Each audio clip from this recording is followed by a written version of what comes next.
Brazilian Jiu-Jitsu, Day 3, March 26, 2021. So today we learned some new material, like always learning new things.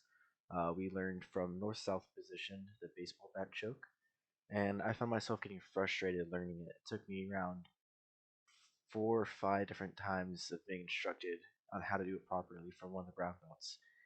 And I don't know if it was just me not understanding, if it was the teaching. Honestly, it was probably me just not understanding the position because I've never really worked north-south position. So I found it kind of frustrating on the inside.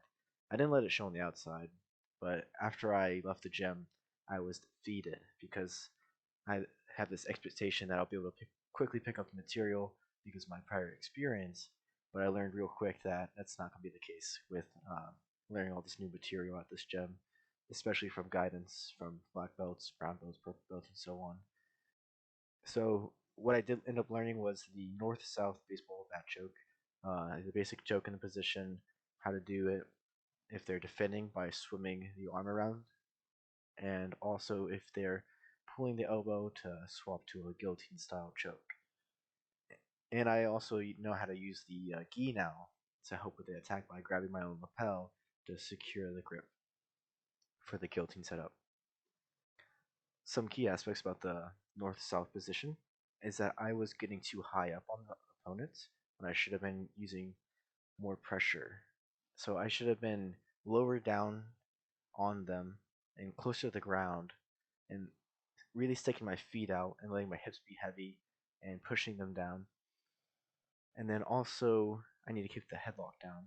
So that was one of the key concepts was whenever I switched my hips and then jumped one of my legs over, I didn't really transition my arm over to secure their head and keep them locked in place, so they had a free range of motion. So that took about 20 minutes for me to figure that out. And then we pretty much focused just that and the small variations from those, from that position, and then we moved into free rolling. So there was this one new brown belt there that I haven't seen before, and he gave me some pretty good advice about mastering the basics rather than focusing on complex ideas. Whenever I rolled with him, I asked him like, "What am I doing wrong?" or like, "How am I getting submitted?" or "How am I losing position so easily?"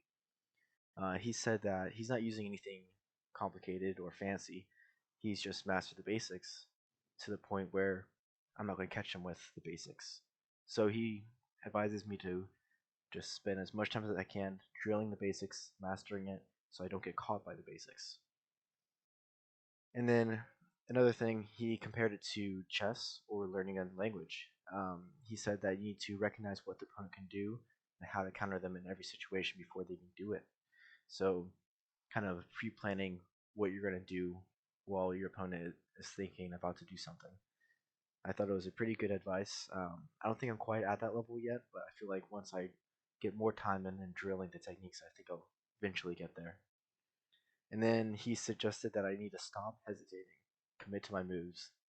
So this is very apparent whenever I was trying to pass his guard and try to get positions. I was hesitating too much because I was anticipating what could happen, and I trusted that he could defend my moves, so I wasn't confident in my own moves. So I needed to just get out of that mindset where I'm assuming the person can just easily counter everything I do. I need to commit to the action, do it, and then learn why it works and why it doesn't work. So I say day 3 was pretty productive in terms of handling my own ego and mental side of it. I didn't learn too much new material except for the north south, but I feel like learning about how to deal with that frustration of not picking something up so quickly was pretty important because I think this won't be the first time. And I'm sure in these future vlogs, I will be talking about many times where I get frustrated with learning something and hopefully overcoming that frustration. So, always excited to go back. Uh, Looking forward to the next day.